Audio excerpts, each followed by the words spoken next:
잘 안 하는 편인데 자랑을 한 적이 있어요. 자랑을 한 적이 어떤 식으로 자랑을 했느냐. 제가 10여 년 전에 광주 학교 한국에 와서 광주에서 국제 학교를 교장으로 일을 했을 때 어떤 식으로 자랑했느냐. 교장실이 있는데 교장실 한 구석에 제 자랑을 잔뜩 표시해 놨어.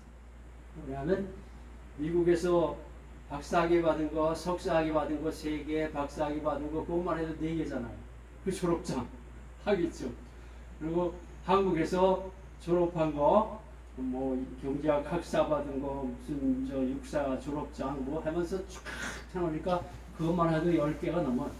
대만에서 또 정치작전학교에서 졸업장 받은 거, 정규반, 연구반.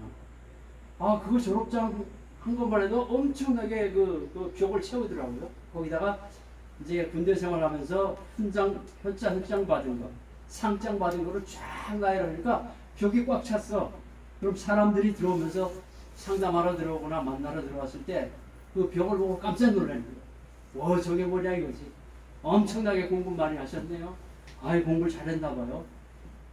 그런데 그것이 나의 자랑을 위한 게 아니라 교장으로서 직분을 감당하려다 보니까 학벌을 내려올 수밖에 없는 거예요. 그래서 많은 사람들이 와서 상담하다가도 우리 교장 선생님의 실력이 대단하네요. 그러면서 상담하기가 너무 수월한 거예요. 그 국제학교 학생을 저희 조이스 선교사가 상담하면서 38명에서 80명으로 늘어났어요. 더블이 됐어요. 몇 개월 만에 불과. 이러한 자랑을 한 것이 어리석은 거지만 때에 따라서는 어리석은 자랑도 필요하더라 하는 말씀이 오늘 말씀 가운데 들어있어요. 오늘 말씀 가운데 사도 바울이 엄청나게 자랑을 안 한 것 같은데 자랑을 크게 한 사람이에요. 왜 자랑을 하지 않을 수밖에 없었다 하는 것을 부득불 자랑할 수밖에 없었다. 이런 얘기를 12장 1절 말씀에 보면 나와요. 내가 부득불 자랑하노니 그러면서 환상 본 것, 계시 받은 것 다 자랑하는 게 나와요. 12장 1절에. 11장 5절에도 보니까 나는 지극히 크다는 사도들보다도 부족한 것이 없다. 조금 더 부족한 것이 없다 그랬어요. 얼마나 큰 자랑입니까? 지극히 높은 사도들이라 하는 것이 누구예요? 제일 큰 사도라고 하는 사람이 누구예요? 베드로잖아요. 요한이잖아요. 야곱이에요. 그런 사람들보다도 난 조금 더 부족하지 않다 하는 이런 자랑을 해요. 왜 이런 자랑을 하게 되는가 하면은 사도권을 인정하지 않았어요. 예수 그리스도를 증거하기 위해서 고린도까지 가서 교회를 세웠잖아. 사도 바울이 어떤 사람이에요? 예수 믿는 자 잡아들여서 죽인 사람이에요. 예수 믿는 사람들 잡아다가 감옥에 넣은 사람이에요. 젊었을 때. 그런 사람이 부활하신 예수님 만나고 나서 변화받고 사역을 시작해가지고 죽을 때까지 몇 년을 했느냐? 63년간을 했어요. 63년. 엄청나게 사역을 많이 하셨어요. 죽을 때까지 사역을 했는데 그 사역이 아는 사람들한테 정말 저 사도야말로 엄청난 사도다 하고 칭찬받을 만한데도 불구하고 거짓된 사도들이 거짓된 교사들이 계속 비방하기에 이르렀어요. 계속 그 가는 데마다 거짓 교사들이 있었어요. 예수님 사역 때 제일 방해했던 자들이 누구예요? 바리새인들이잖아요. 근데 사도 바울이 사역할 때 제일 방해꾼들은 거짓 교사들. 어떤 면에서 거짓 교사들이 나타났느냐? 복음이 제일이고 그리스도가 제일이고 십자가만 자랑했던 사도 바울이잖아요. 내가 자랑할 것은 십자가 외에는 없다 그랬어요. 옛날에 산헤드린 공회원, 지금으로 말하면 국회의원 했었어요. 그리고 가말리엘의 수하에서 공부한 사람이에요. 그때 당시 최고의 학자가 가말리엘. 가말리엘 그 밑에서 공부한 사람이니까 학식도 제일 높은 사람이에요. 명예도 컸어요. 그러면서 하나님 섬기는 일에 앞장섰어요. 그리스도를 모를 때 하나님 섬기는 일이 예수 믿는 자 잡아들이는 것이 하나님 믿는 거라고 생각했어요. 하나님 일을 하는 거라고 생각했어요. 그러던 그가 예수님 만나고 나서 완전히 변화돼서 예수님을 증언하기 시작했는데, 복음 이해는, 십자가 이해를 자랑할 게 없다. 그리고 복음 이해는 우리를 구원할 게 없다. 십자가 구원 이해는 이 세상을 구원할 자 없고, 아멘. 죄악을 이길 자 없고, 아멘. 하나님을 믿음으로써 우리가 구원받는 것이지, 내가 율법을 잘 지키면서 구원받는 게 아니다 하는 거예요. 율법을 온전히 지킬 자 하나도 없기 때문에 구원받을 자 하나도 없는 거예요. 그래서 의인은 없나니 하나도 없다고 그랬잖아요.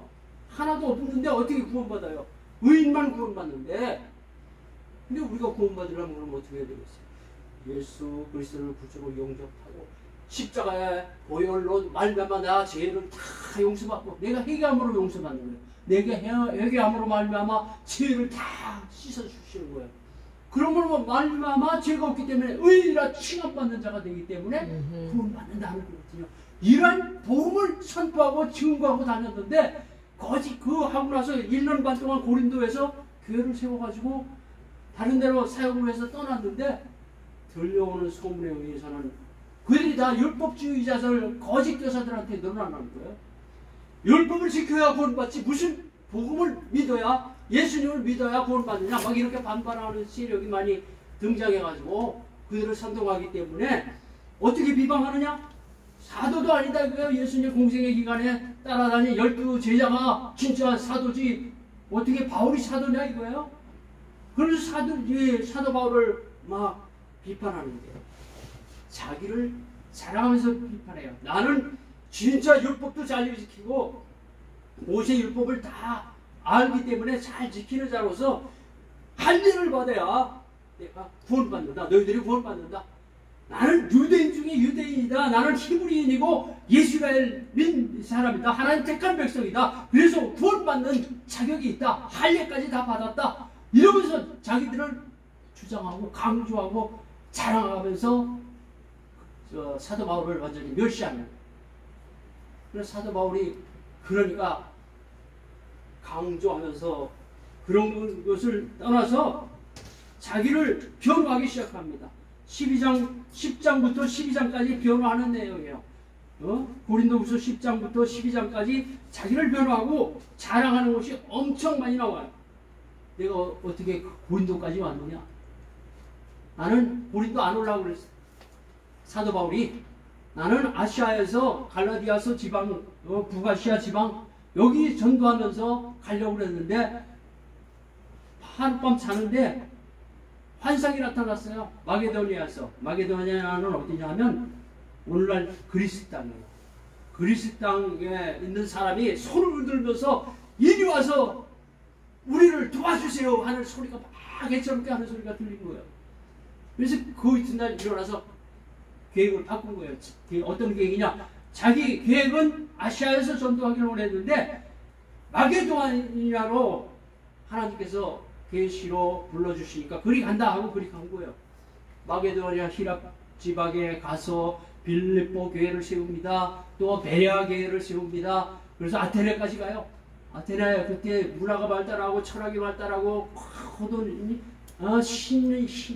신화가 많이 발달한 그 지역에서 우상단지 그 사람들하고 대화를 변론도 벌이지만 거기에서 교회를 못 세웠어요.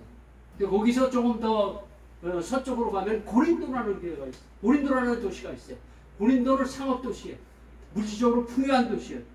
그래서 많은 사람들에게 거기서 복음을 전했을 때 복음을 받아들여서 규부인을 비롯한 많은 사람들이 거기서 복음을 받아들여서 크리스천이 되고 교회가 세워졌어요. 1년 반 동안 거기서 사역을 하고 다른 데 갔을 때 그가 이제 사역한 그 결과가 그대로 유지가 안 된 거예요. 거짓 교사들 방해 때문에.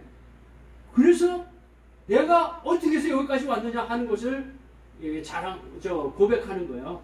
그래서 나는 분수 이상의 것을 자랑하지 않고 오직 하나님께서 위임해 주신 범위에 따라 너에게 갔고 내 스스로 너에게 간 것이 아니라 하나님께서 불러주셔서 복음으로 너에게 갔다. 복음을 전하기 위해서 갔다. 하나님이 주신 사명 감당하기 위해서 갔다는 것을 강조를 합니다. 아멘. 사도 바울은 어떤 사도예요? 어떻게 부름받았어요? 유대인들을 위한 복음 전도자가 아니라 이방인을 위한 복음 전도자로 부름받았어요. 이방인을 위한. 이방인이 무엇입니까? 외국인들이에요. 외국인들에게 복음 전하는 거예요. 선교의 아주 최초의 선교자로서 부름받은 자예요. 그래서 터키 지방으로, 지금 터키 지방으로 해서 히랍 그리스 지방으로 해서 발칸반도를 통해서 로마까지 갔잖아. 로마까지. 그래서 세계 선교의 기초를 이룬 분이 사도 바울이잖아요. 그런 분이라는 것을 정말 우리는 알아야 되는데, 그가 자랑을 한 것이 어리석은 것이 아니다 이거죠. 내가 자랑한 것이 어리석다면은 어리석더라도 좀 받아주라. 왜? 어리석어도 나는 자랑을 해야 되겠다. 저 거짓 교사들이 자랑한 거 아무것도 아니다 하는 것을 보여주는 거예요. 그들이 나보다 나은 게 하나도 없다 이거죠. 또 베드로나 요한이나 야고보다 내가 못한 사도가 아니라는 것을 증거하기 위해서 자기 자랑을 하는데, 내가 비록 예모는 볼품없고 말에도 연약하지만 지식에는 그렇지 아니하다 하면서 얘기를 하잖아요. 그리고 내가 어리석은 자로 내가 자랑을 할 텐데, 자랑하는 건 어리석다고 그랬잖아. 근데 어리석은 자로 여기지 말라. 만일 그러하더라도, 자랑해서 어리석더라고 생각하더라도 내가 조금은 자랑할 수 있도록 어리석은 자로 받아들여라. 용납해라. 그러면서 자랑을 하는데, 내가 말하는 것은 주를 따라 하는 말이 아니라 그랬어요. 주를 따라 말하는 말은 뭐래요? 하나님의 뜻대로 인도함 따라 자랑하는 게 아니다 그랬어요. 오직 어리석은 자와 같이 기탄 없이 자랑하리라 하노라 그랬어요. 어리석은 자들이 뭐야? 거짓 교사들이잖아요. 육신적인 자랑하는 사람들이잖아요. 나는 택한 백성이다. 나는 유대인이다. 나는 히브리인이다 한 사람이에요. 그럴 때 뭐라고 그랬어요? 그들이 히브리인이냐? 나도 그러하며. 그들이 이스라엘 사람이냐? 나도 그러하며. 그들이 그리스도의 일꾼이냐? 그럴 때는 충성을 하고 아주 단호하게 얘기합니다. 정말 정신없는 소리를 하는구나 너희들.